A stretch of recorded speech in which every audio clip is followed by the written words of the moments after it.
It is probably the most emotional investment that you or I will ever make, and that's buying a house.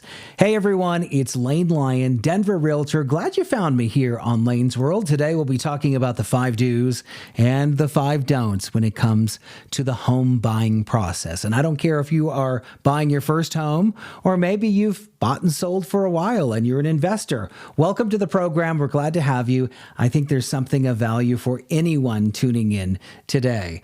And a bit later, we'll be talking to my friend Ronda Courtney. We'll be talking about the 5 don'ts, the things we discourage you from doing when it comes to buying a house. She'll be joining us in a few minutes. But first, here is my number one recommendation if you're buying a home, and that is to get pre-qualified for your loan. Now, this is if you're financing. And I have to say, when I bought my first home, I was asked this a lot. Have you gotten pre-qualified yet? Have you gotten pre-qualified yet? And it was just an intimidating proposition. For whatever reason, I was really nervous about the process. And I guess I had it in my head that I was walking into the bank or up these steps. Of course, it's like Wall Street, big stone steps. I get to the very top. There are these big iron doors, this is all in my head, opening up. Of course, it's smoke-filled and dark in there. And then there's these heads that swivel around. Who's coming in? Here's the good news. It is not nearly that dramatic and doesn't need to be that intimidating. In fact, it is an excellent kind of first step in the education process to buying a home is finding a trusted lender, having those first conversations, and getting an idea of what kind of mortgage you can qualify for. That lender is going to spend 15 or 20 minutes with you on the phone. I have a few that I recommend, know and love and trust that I would love to share with you here in Colorado. And the process is relatively simple. You're going to have a conversation. You're going to talk about what's coming in, what's going out, what my income is, what my debts are, and really where I want that payment to be when I am a home owner. That conversation is really important. It will also result in a pre-qualification letter. That is going to be written documentation that we will turn in with your offer to buy a home. And that way the seller knows that you've had that conversation and that you are squared away with what's next in that lending process. So number 1, get pre-qualified. Number 2, know your price range. Once you're pre-qualified, you're going to have the ability to get an idea of other costs that are associated with home ownership and how much you want to spend. For example, you may qualify for a house this much, but actually you'd feel more comfortable with a payment somewhere in here. The nice thing is that we're going to spend some time giving you an idea of what houses in this range look like and houses in this range look like. So you're well educated with that home buying process. Also, there are other costs and other expenses to keep in mind. Homeowners associations, for example. There is property taxes, homeowners insurance, interest rates, and of course, the higher prices of buying a home. All of that collectively, again, can be a little intimidating, but the more you know at the beginning of the process, the better off you're going to be. Number 3, hire a good realtor. This is probably my favorite. And don't be afraid to ask questions. I would love to help you here in Colorado. And you have to know that what I bring to the table, I think, is a little bit unique. I am a Denver native. I grew up in the area. Real estate is actually a second career for me. I was a news reporter for a long time. So I don't come from a real hardcore salesy background. I come from a communications background. But that said, though, since I got my license in 2012, I have really kept my finger on the pulse of the real estate market, knowing the neighborhoods, knowing the trends, very active top producer. And that's the type of experience you're going to want, because when you're out there looking, someone who understands the process, someone who has an idea of what you're going to find at different price points, and then helping you negotiate the contract throughout the way. And it's not just the first one to get you under contract. There will be an inspection. There will be an appraisal and various steps of the contract where you're able to get out of the deal if something isn't quite feeling right. So hiring an experienced realtor, also very important. Number 4, Choose your desired area. Location, location, location. It is that cornerstone phrase of the real estate industry. Where do you want to live? And this sometimes home buyers know exactly where they want to be, or if you're newer to an area, you have a large range of areas and you want to try to narrow down where you want to be. This will be important for us to sit down and ask you what's important. What amenities do you want to live near? Do you like that urban lifestyle? A lot of density, a lot of action and energy around you, or do you want to be a little bit further out? Do you want some land? What's important? Once we get an idea of what's important, then I'm going to give you some homework to drive around, to be in some of these places, to get out of the car, to go at different times of the day, to eat at the restaurants, drink at the coffee shops, drink at the bars too. Why not? Take a look around at what's important. Obviously, if schools are important, I can direct you to resources to find school district information, and just about anything you need to know about the Denver area, I can point you in the right direction. Then it's about just that feeling that I'm in the right place, I'm in the right part of town, and then I'm going to focus on areas that meet my price range and budget. It's a lot of fun, and we're going to enjoy the process as we go. Number 5, do your research. I'm a reporter, so I'm going to be filling you up with a lot of research and information as we go. But I think it's important to know that doing your homework during this process is so important. Why? Because knowledge is power, and being able to make an educated decision on what I opened the show with, an emotional decision. You may find yourself on what a good mentor of mine calls the emotional elevator. It is very large. It's a lot of money. It's a big step in life, and it does seem somewhat permanent, even though it's not. But it is roots, it is an investment, and you want to make sure that you're making the right decision. And sometimes that's going to send you on an emotional elevator, and rest assured, I will be in the lobby. Just press L for Lane. I'm not going to go up there with you and say, you're right, it's the end of the world. You don't need that. What you need is an advisor who's going to help bring you back down, help you understand that real estate, in my mind, is the greatest get rich slow scheme there is. You are about to grow wealth. And a good way to do that in a tried and true way is to invest in real estate. So a lot of great information, a lot of research coming your way, and you can bet with me, being a former reporter, that I'm going to be doing a lot of digging and bringing a lot of information to the surface so that you feel you can make an educated decision when the day comes for you to sign that electronic contract on that house you want to buy. It's very exciting. There's a lot to know. So those are my 5 recommendations that I truly believe in, the 5 do's, the 5 must-haves if you're going to be out there looking for a house. But there are some things that I would discourage you from, some things to avoid, the 5 don'ts in home buying, if you will. I'm going to be joined by my colleague, Ronda Courtney, when we come back. She's in the studio and ready to go. Stay with us. We will be right back. Welcome back, everyone. We have been talking about buying a home, and now we're moving into the things that you probably need to avoid, whether it's your first home or maybe you've bought and sold before.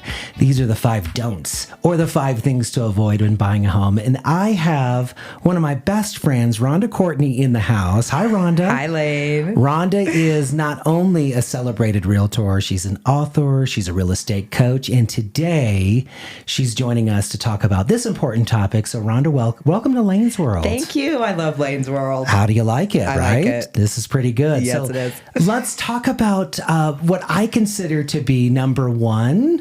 When buying a home, the thing to avoid is overextending your budget. Right. We all have, what is it called? Champagne taste and beer budget, I think is what the expression goes. We always like things it seems like we can't afford. Yes. But have you worked with buyers before that probably bite off a little more than they can chew? Oh, Do you want to hear a story? Yeah, of course. Why do you think Love you're it. here? Oh gosh, Lane and I just laugh at some of this. So, okay, this is the best. Okay. I have a house. It's a hard market. Let's just be honest, right? Yes. It's hard right now. And put the microphone a little closer to you. Okay, so perfect. hard market right now, and so I get a text message from an agent. The house she paid $786,000 for it 2 years ago. Okay. It's less than 2 years old. It's beautiful. I have it priced at $750,000. I drop it down to $725,000. Okay.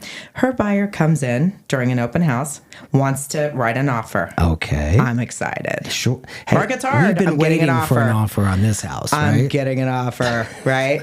Oh my God. So I get a text message. Yeah, the house doesn't have a walkout basement. Okay. So the buyer thinks that $660,000 is a fair offer. Oh, and what's the list price again? $725,000. Okay. So She paid $786,000. well, you have to give her credit. She's not overextending her budget. Oh, right. Right. Like, how much is it worth that you don't get your way? Like, go find a house with a walkout basement. Why are you wasting our time? Help me. Well, and you bring up a good point, because the reality is, if you are trying to buy a house that's outside of your price range, it may not work, right? Well, I mean, obviously it's a negotiable market, right? But don't do that. So I send the message back to the client, to the buyer's agent, and I'm like, oh, thank God this isn't my buyer. Calgon, take me away, and your client too. It's like, okay, she needs to write offers a little bit more in the range of reality. I know. I said, well, you know what? She is motivated. She bought another house. I'm allowed to say that. But that offer has to have a 7 in front of it. I mean, my client's going to have to go to the bank and borrow money to get out of this house so her creepy buyer can do it, because it doesn't have a walkout basement. Okay. All right. So help me. Make sure that you're writing offers in the the price range you can afford, I think, absolutely. is number one. So avoid sending lowball offers, I think, is the moral to this story. It's rude. Don't be rude. Don't be rude. The moral. Okay. All right. Number 2 on the list is making sure that you are considering a future resale and not putting yourself into a situation that you have trouble selling later. Right. This is something, so if you happen to love that home and it backs to a busy road, it sounds like a freeway behind you. Have you had this happen? Oh, yeah, I have. What do you usually say to your clients? I tell people all the time, you know what? This is a great house. You're going to take a hit for the road. Okay. I mean, it depends on the market, but I've seen hits for roads for, $20,000, $30,000 off because of the road. Let's also talk about power lines. Yeah, power lines is another one. Uh-huh. It's just not overlooking that future resale objection. Right. And it's the house next to a dump site. Yeah. That could hurt you too. Well, just saying. Well, sure. Homes with swimming pools. Yes. We're here in Colorado, where the reality is a lot of homes don't have pools. We have snow here, for example. Right. That could be coming back to hurt you later. Oh, I sold 2 houses with pools recently, and it's like one of them was $40,000 to fix the pool. Wow. $40,000. Yeah, that's a lot. That's a lot. And buyers typically in Colorado, they just don't see the value. Now I know in other parts of the country, that's a different story. But but resale, not overlooking resale value, I think is important. Yeah, exactly. I like to say that resale should be in the back of your mind, but I think it's our job to put it in the forefront of their mind before it's too late. Right, because then when they call you 3 years later to sell it, you can say, hey, remember when we talked about the freeway behind your house? Yeah. Remember the power lines?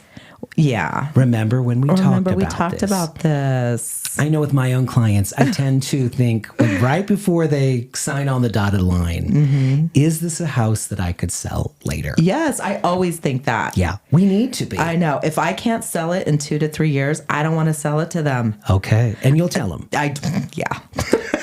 I wish I had a filter, Lane. I don't. You know this. That's one thing you'll love about my friend Rhonda. She just tells it like this. Why do you think you're in Lane's World today? I love being in Lane's World. It's so much better than my world. The Help Me Rhonda world. All right. Number 3 on the things to avoid. Don't fall in love too fast. Now, this is exactly what happens. I mean, I like my own homes too. Right. I'm a fallen lover. Yes, fast. You're a lover.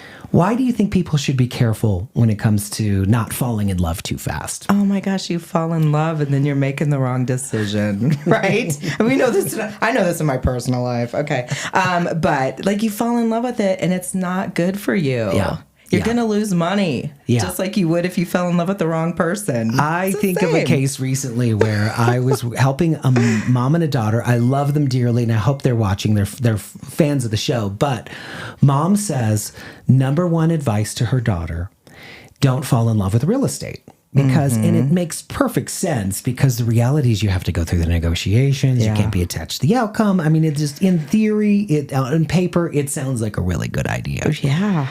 So we find the one, we're out looking and daughter says, this is the one. Mom says, let's write it up. And they choose to go in a little bit lower, not quite as low as the situation you talked about here. Oh, yeah. But, the offer is in, it's under asking price, and I start getting the texts and the calls. I think we need to change our offer because we don't want to lose this house. Like, we can't lose it. This is the one. We absolutely love it. Ugh. So they had fallen in love. And, falling in love is okay. Right. As long as you're aware that you're in love, because you're probably going to spend more. Right. And you're probably going to do whatever it takes to get the deal done. Yes. And if that's okay with you, that's okay with you. But have you had to give bad news to buyers as well who have, they already see themselves there and it's not going to happen? Oh, yeah. Oh, yeah. They're doing a loan. They fall in love with this house. This is their dream house, right? The dream house. And then, of course, if they want it, somebody else wants it too. Like it's sat for 3 years and then all of a sudden that they want it, so somebody else wants it. And so, and then a cash investor comes in, closes in 7 days, and my clients are out. Sorry, Charlie. Sorry, you just lost the love of your life. It's hard. Story of my life. Oh, me too. Oh, goodness. All right. Let's move on before we go down that road for sure. Yeah. All right. The next one is don't delay in making the decision. Early bird always gets the worm in real estate. And I can't tell you how many times I've worked with buyers who say, I love this house. This is the one. We're going to wait. I'm telling you, if you want it, somebody else wants it too. Like I said, it could sit for 3 years. Okay, the minute your client wants it, there's other offers. It's like this horrible thing, but it's a reality. Never fails. Never fails. So if this is the one, write it up. Write it out. Right. Don't delay. I can't tell you how many times this has happened where they should have, pulled the trigger. My own self. I fall in love all the time. Yeah. And there are times I kick myself and I should have done it. I should have done it. Like that one house that we went and saw. Oh, don't even remind me. Yeah, it's true. It's very true. So don't delay, I think, is good advice. Have you had people who've come back to you later and said, gosh, I just wish I would have pulled the trigger on that one? Oh, yeah. All the time. And I'm like, I told you so. Oh, did I say that out loud? Oh, sorry.